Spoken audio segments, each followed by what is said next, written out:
Hello everyone, and welcome back to a new episode.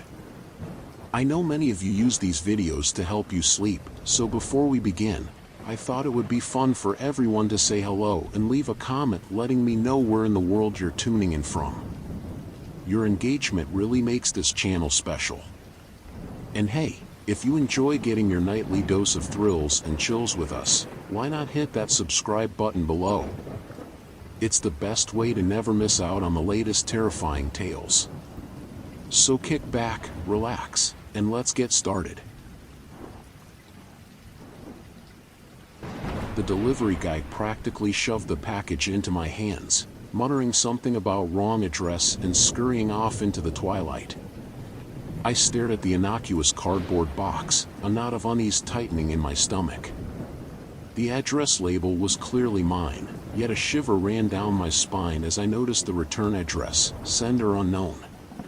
The house had always been a little off. An imposing Victorian on the outskirts of town, it was a steal I couldn't refuse. Now, isolated and shrouded in the encroaching darkness, it felt even more unsettling. Curiosity warring with caution, I brought the box inside. Inside was a single, antique music box. Its intricate carvings whispered of forgotten stories, and a tarnished silver ballerina pirouette atop it. A key, cold to the touch, lay beside it. Drawn by an invisible force, I inserted the key and wound the mechanism. A haunting melody filled the air, a melody both beautiful and unsettlingly familiar. As the music played, flickering shadows danced on the walls. The air grew frigid, and a prickling sensation danced across my skin. Suddenly, the music box lurched, the ballerina twisting into a grotesque mockery of her former grace. Then, the whispers began. Whispers in a language I didn't understand, emanating from the box, crawling into my ears like malevolent insects. Panic surged through me. I slammed the lid shut, the music abruptly ceasing. Silence descended, heavy and oppressive. The whispers, however, continued, now echoing faintly from within the house itself. They followed me through the rooms, a chilling chorus of unseen voices. The temperature plummeted further, sending shivers down my spine despite the summer heat. Desperate for an explanation, I ransacked the dusty attic, unearthing an old, leather-bound book tucked away in a forgotten trunk. Its yellowed pages spoke of the house's dark history. It had been built by a wealthy eccentric, a man obsessed with the occult and rumored to have dabbled in forbidden rituals. One chilling passage described a music box, a conduit to another dimension, a portal for malevolent entities. My blood ran cold. The music box. It had opened a door it shouldn't have. The whispers grew louder, more insistent, taking on a menacing tone. I could feel unseen eyes watching me, a cold dread wrapping around me like a shroud. Panic clawed at my throat. I had to get out. But the front door wouldn't open. It was jammed shut, an invisible force holding it fast. Terror clawed at my sanity. I raced from window to window, each one inexplicably locked. I was trapped, a prisoner in this house of horrors. Then, from the corner of my eye, I saw it. A faint, shimmering portal had materialized in the hallway, swirling with an inky darkness. The whispers grew deafening as figures began to emerge, monstrous, shadowy forms with glowing red eyes. This was it. The culmination of the horror I had unleashed. I huddled in the corner, tears streaming down my face, awaiting the inevitable. But then, a new sound pierced the chaos. The faint, distant clanging of a church bell. As the final toll echoed through the night, the portal flickered, then slammed shut. The monstrous figures vanished, and the whispers retreated back into the music box.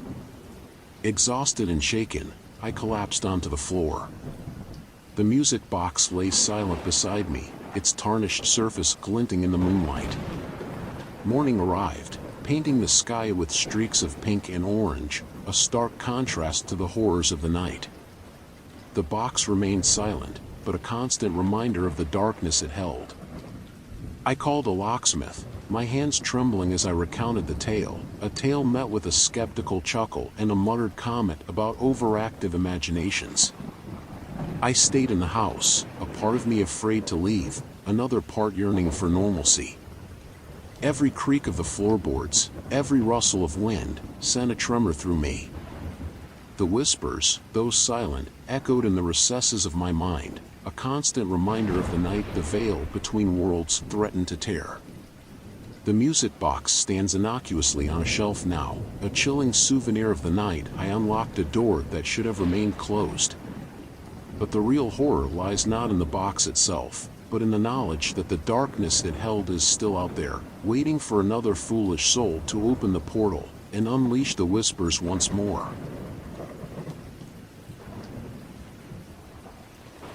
The promotion came with a caveat, a relocation package that included a sprawling Victorian mansion on the outskirts of a sleepy town called Hollow Creek.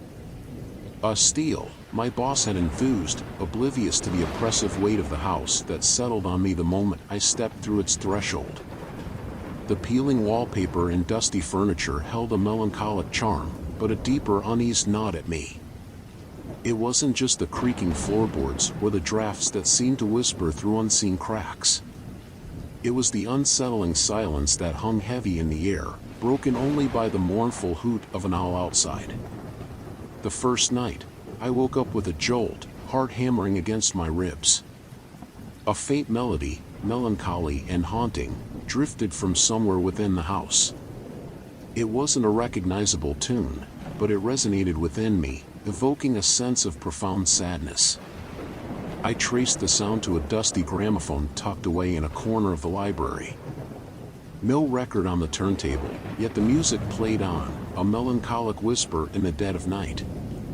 Thinking it a trick of sleep deprivation, I dismissed it.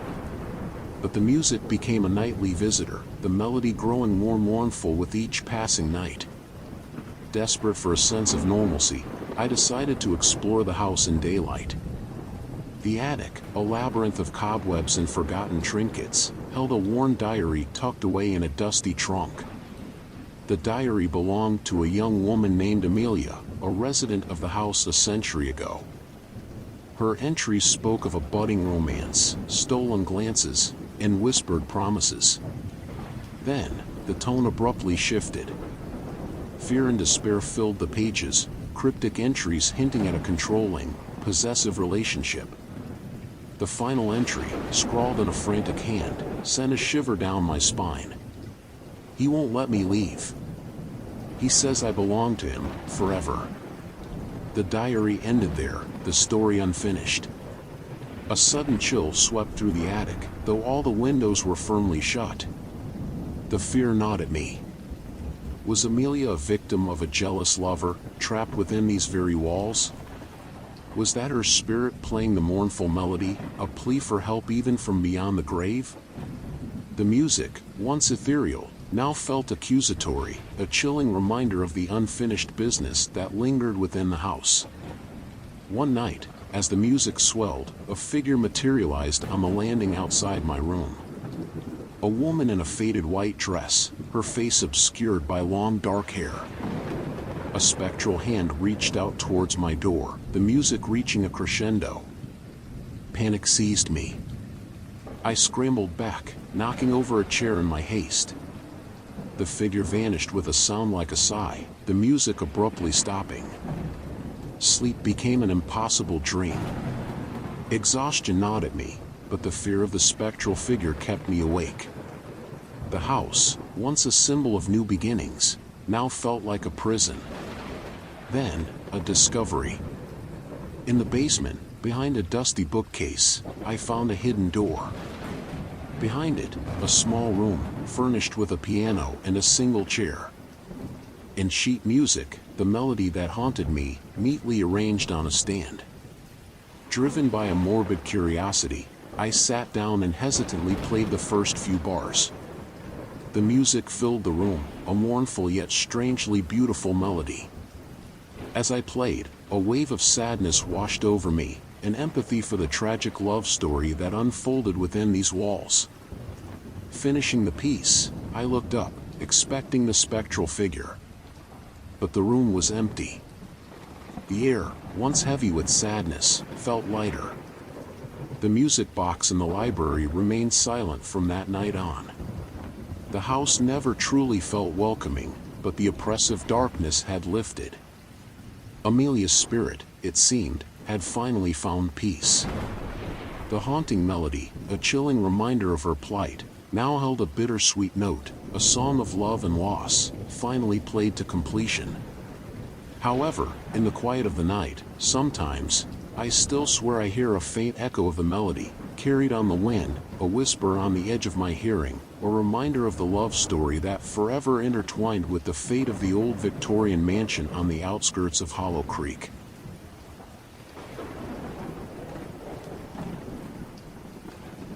The attic was never meant to be a bedroom. Its slanted ceiling pressed down on me like a suffocating weight, and the single dusty window offered a sliver of a view of the overgrown cemetery next door. My parents, bless their thrifty hearts, had decided transforming the attic into a livable space was a better option than finding a new apartment during this crazy housing market. The first few nights weren't bad. The creaking floorboards were a constant lullaby, and the faint musty smell was just old books and forgotten memories.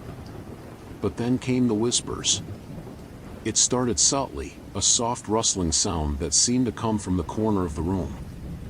At first, I blamed it on the wind sneaking through the ancient window, but as the nights progressed, the whispers grew clearer, more insistent. They were wordless, a chilling susurrus that sent shivers down my spine. One night, I woke up to the sound of my name, drawn out in a raspy, distorted voice. Panic clawed at my throat as I sat bolt upright in bed, heart hammering against my ribs. The room was silent, the only light filtering in from a sliver of moon. Sleep, once it finally came, was a battlefield of nightmares, filled with shadowy figures and disembodied voices. Desperation drove me to research the history of the house. The local library yielded an old newspaper clipping tucked away in a dusty archive.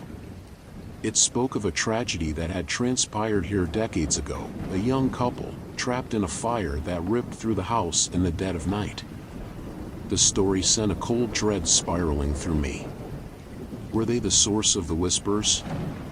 Was I sharing my room with restless spirits? A morbid curiosity battled with a healthy dose of fear. Maybe if I could understand them, the whispers wouldn't be so terrifying. Armed with a digital voice recorder and a newfound courage fueled by desperation for a decent night's sleep, I confronted the darkness. Sitting in the middle of the room, I switched on the recorder. "If there's anyone here, please, let me know," my voice trembled slightly. Silence. Then, a faint hiss, like static on a bad TV channel. Followed by a raspy whisper, barely audible. I cranked up the volume on the recorder, straining to hear. "Help!" It rasped, the word drawn out in a tortured groan. My blood ran cold. It wasn't the plea itself that terrified me, but the emotion behind it, a raw, desperate plea that resonated in the very core of my being. I spent the rest of the night huddled in the corner, the recording on repeat, the word help echoing through the room like a death knell. The whispers escalated. They weren't just my name anymore. They were frantic pleas for something I couldn't understand. One night, during a particularly intense session of whispers and rasps, a disembodied figure materialized in the corner of the room. It was a wispy, translucent form, its edges blurred and distorted. It reached out towards me, a look of abject terror etched on its spectral face. I screamed. A primal, guttural sound that shattered the stillness of the attic. The figure recoiled, then dissolved into a wisp of smoke, vanishing as quickly as it appeared. I collapsed onto the floor, gasping for breath, tears of terror streaming down my face. Sleep became an impossible dream. The whispers were relentless, the spectral figure a constant reminder of the tragedy that had unfolded within these walls. I knew I had to get out, but fear kept me rooted to the spot. Then, one day, a new family moved in next door. A young couple with a toddler. The sight of them, playing in the sunlight dappling the cemetery grounds, sparked a desperate hope within me. Maybe, just maybe, the ghosts weren't tethered to the house itself, but to the tragedy that had taken place within. With a newfound resolve, I packed my bags. As I left the attic for the last time, I cast a final glance at the corner where I'd seen the figure. The whispers seemed fainter, almost apologetic. Moving out didn't erase the experience. The whispers still echo in the back corners of my mind, a chilling reminder of the nightmarish nights spent in the attic. But there's a flicker of hope too. Maybe, now that the house is bustling with life once again, the restless spirits will finally find peace. Or maybe, just maybe, they'll find a new tenant to torment. The thought sends a shiver down my spine, a chilling reminder that some stories are better left untold, and some houses are best left undisturbed.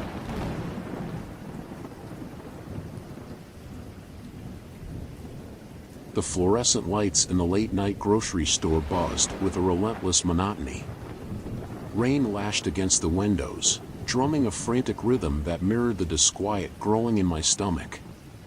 Empty shelves gaped at me accusingly, a stark reminder of the citywide blackout that had plunged us into chaos 2 days ago. Exhaustion gnawed at my bones. I'd spent the past 48 hours huddled in my apartment building, the oppressive darkness punctuated only by the distant wail of sirens and the unnerving silence of my neighbors. Food was running low, and desperation had finally driven me out. The cashier, a gaunt woman with eyes that held a haunted glint, scanned my meager haul, a can of beans, a granola bar, and a bottle of water. Her voice was a rusty rasp when she spoke. "Power's not coming back anytime soon, they say." "They say?" I echoed, unease tightening its grip on me. Who were they? Where was any official information coming from?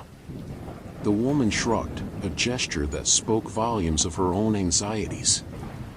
Leaving the store, I stepped back out into the oppressive night. The city, usually a symphony of honking horns and flashing lights, was an eerie canvas of inky blackness. The only light came from the occasional flickering gas lamp, casting long, grotesque shadows that danced on the rain-slicked streets. As I hurried home, the unnatural silence was broken by a distant, rhythmic thumping. It seemed to come from somewhere beyond the abandoned construction site on the corner. Curiosity, laced with a healthy dose of fear, warred within me. Against my better judgment, I veered off my usual route, drawn by the pulsating rhythm. The closer I got, the more pronounced the sound became. It was a deep, primal beat, like a giant heart struggling in its chest. Reaching the construction site, I cautiously peered through the gap in the chain-link fence. My blood ran cold. In the flickering light of a dying gas lamp, a scene of utter chaos unfolded before my eyes. Dozens of figures, cloaked in darkness, moved in a grotesque parody of a dance, their movements synchronized with the booming pulse. They chanted in a language I didn't recognize, a guttural chorus that sent shivers down my spine. The figures didn't seem human. Their movements were jerky, unnatural, their forms obscured by the darkness. Panic clawed at my throat, urging me to turn and run. But something held me frozen, a morbid fascination battling with the primal need to flee. Suddenly, one of the figures detached itself from the throng and turned its head towards me. It was then I saw its face, or what passed for one. No eyes, just gaping black sockets. A gaping maw lined with needle-like teeth stretched across where a mouth should be. A scream ripped from my throat, a raw, primal sound that shattered the night. The figure let out a screech that seemed to tear at the fabric of reality, and then, in a flash, the entire group surged towards the fence. I scrambled back, adrenaline pumping through my veins. The fence held, thank God, but the force of their impact sent a shower of sparks flying. I didn't look back.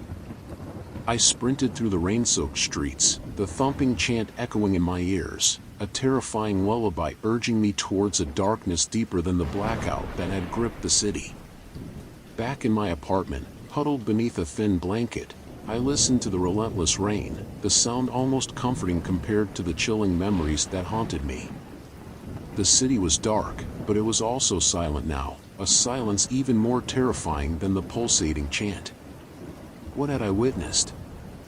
Were they a figment of my sleep-deprived imagination? Or was there something truly horrifying lurking just beyond the veil of darkness, a darkness that seemed to be growing stronger with every passing hour? The answer, I feared, was a terrifying yes. And with the power grid down, leaving us shrouded in perpetual night, I knew this was just the beginning. The true horror wasn't the blackout, it was what the darkness had unleashed.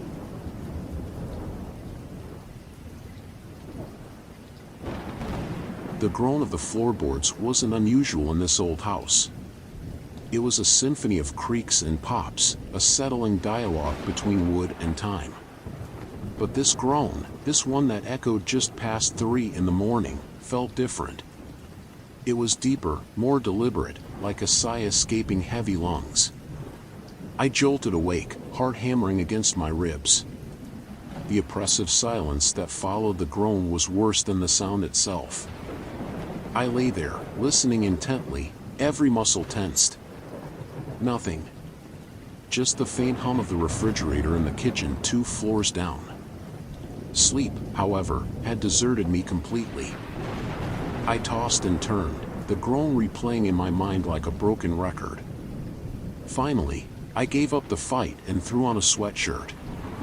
Grabbing my phone, I tiptoed down the creaky stairs, the flashlight beam cutting a path through the darkness. The living room was empty, the furniture shrouded in shadows.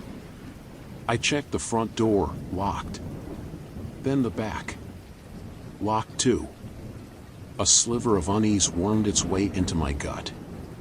There were only 2 possibilities. It was my overactive imagination, or someone was in the house. I dismissed the more unsettling option, attributing the noise to the settling of the house.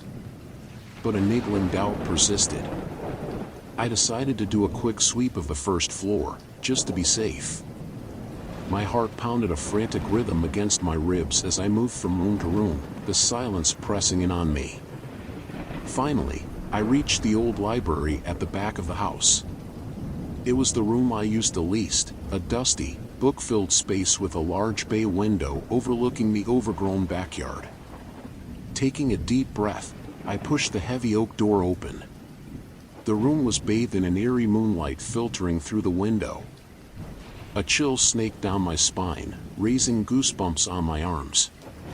For a fleeting moment, I thought I saw a dark shape flicker in the corner of my eye, but when I turned the flashlight beam towards it, nothing. Just stacks of dusty books and a worn armchair. Relief washed over me, momentarily. Then, I noticed it. A single book, pulled halfway out of a shelf on the far wall, lay open. It wasn't there before. I crept closer, the floorboards groaning ominously beneath my weight. The book was a leather-bound journal, its yellowed pages filled with spidery handwriting. A cold dread settled in my stomach. I shouldn't be reading this, I knew, yet a morbid curiosity propelled me forward. The first entry was dated 1892, detailing the arrival of a young couple in the house. The writing continued sporadically for several years, chronicling their lives, their dreams, their growing family. But the tone gradually shifted. Entries became cryptic, filled with paranoia and fear of unseen things lurking in the shadows. The latest entry sent a shiver down my spine. It was dated just yesterday, scrawled in a desperate, hurried hand. "They are closer," it read. "They whisper at night. Can't sleep. can't escape. The journal slammed shut in my hand, the sound echoing through the silent room. Panic surged through me. I wasn't alone. Whatever had caused the groan, whatever had moved the book, it was still in the house. The thought sent me scrambling back towards the living room, the flashlight beam frantically searching the darkness. Suddenly, a cold hand clamped over my mouth, stifling my scream. I thrashed wildly, adrenaline coursing through my veins. A low, guttural voice rasped in my ear, "Silence, child. We won't hurt you much." The house, once a familiar haven, had become a prison. And I was trapped, prey to unseen horrors that lurked in the shadows, fueled by the whispers of a forgotten past. The true horror had just begun.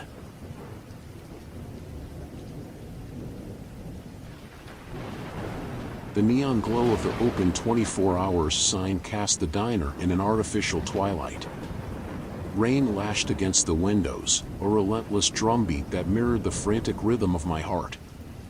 Clutching a lukewarm cup of coffee, I recounted the events of the previous night to Sarah, my best friend since childhood.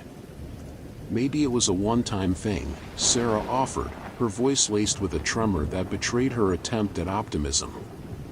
"He saw you, freaked out, and ran." I longed to believe her, but a cold dread gnawed at my insides. The vacant red house had always held an unsettling allure, but now it felt positively sinister. Every rustle of leaves in the wind, every flicker of movement in the corner of my eye, sent a jolt of fear through me. The days that followed were a blur of forced normalcy. I plastered a smile on my face for my parents, pretended disinterest when they asked about the strange man, and spent my nights staring out the basement window, shrouded in the suffocating embrace of paranoia. Sleep, when it came, was filled with fragmented nightmares of a shadowed figure lurking outside my door. One evening, as dusk settled, casting long shadows across my room, I noticed something strange. A single red car, unfamiliar and gleaming, sat in the driveway of the vacant house. My breath hitched. It hadn't been there before. A morbid curiosity warred with a primal urge to flee. Sarah, bless her unwavering loyalty, agreed to accompany me on a reconnaissance mission. Armed with nothing but a flimsy flashlight and a shared sense of dread, we crept across the backyard, the damp grass squelching under our sneakers. Reaching the rickety fence that separated our property from the unknown, we peered through the slats. The house remained shrouded in darkness, save for a faint sliver of light leaking from beneath the front door. My heart pounded a frantic tattoo against my ribs. Suddenly, a flicker of movement within the house. A dark shape shifted across the light at the doorway. Panic surged through me, hot and suffocating. We scrambled back to the safety of my basement, locking the door with trembling hands. The night stretched on, an eternity punctuated by the relentless drumming of rain and the gnawing fear in my gut. Just as the first rays of dawn peeked through the window, a blood-curdling scream pierced the silence. It came from next door, sharp and final. My body went numb. Sarah clutched my arm, her eyes wide with terror. We didn't need words. We both knew what we had to do. We called the police.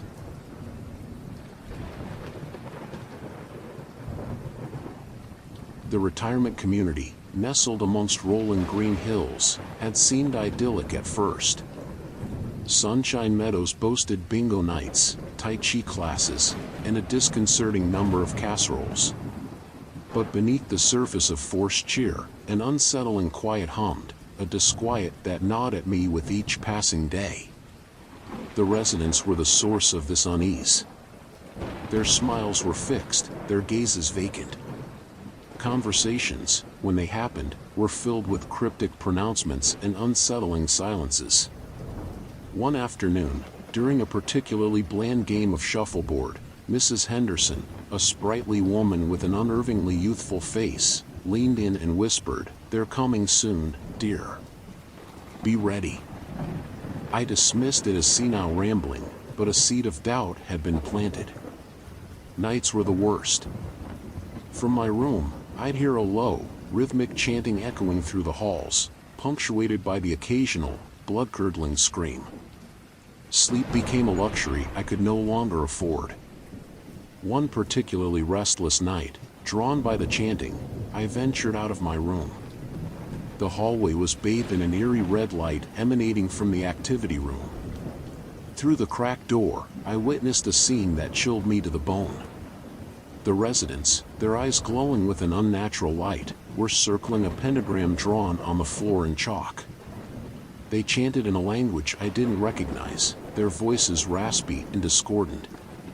In the center of the pentagram stood a robed figure, its back to me. Panic surged through me. I stumbled backward, knocking over a vase. The chanting stopped. Every head turned towards me, their glowing eyes boring into my soul. The robed figure slowly turned, revealing a grotesque, skeletal face with empty sockets for eyes. I screamed, a primal sound ripped from my throat. But before anything else could happen, a piercing alarm jolted me awake. Gasping for breath, I sat bolt upright in bed, heart hammering against my ribs. Was it a dream? The answer came that evening. The residents, their usual cheer replaced by a manic glint in their eyes, announced a special event planned for that night. Panic clawed at my throat. I knew I couldn't stay. But escape wasn't easy. The doors were locked, the windows sealed shut. Just as despair threatened to consume me, I remembered a forgotten maintenance tunnel mentioned in the welcome brochure. A desperate hope flared within me. Navigating the dark, dank tunnel was a nightmare in itself. But the chanting, growing louder with each passing minute, spurred me on. Finally, I reached a rusty metal grate at the end of the tunnel. With a Herculean effort, I pried it open and tumbled out into the cool night air. I didn't look back. I ran, fueled by adrenaline and terror, until my lungs burned and my legs ached. Only when the lights of a nearby town flickered in the distance did I allow myself to stop. Days later, news reports confirmed my worst fears. A mass suicide pact, they called it. The special event gone horribly wrong. But I knew the truth. They hadn't chosen to die. They had been summoned, puppets in a horrifying ritual. The nightmares, of course, still come. I see their glowing eyes, hear the chilling chants. But the worst part is the gnawing uncertainty. Was Sunshine Meadows an isolated incident? Or are there more communities out there, hidden in plain sight, waiting for their special event? The answer, I fear, is a terrifying unknown, a chilling whisper in the back of my mind.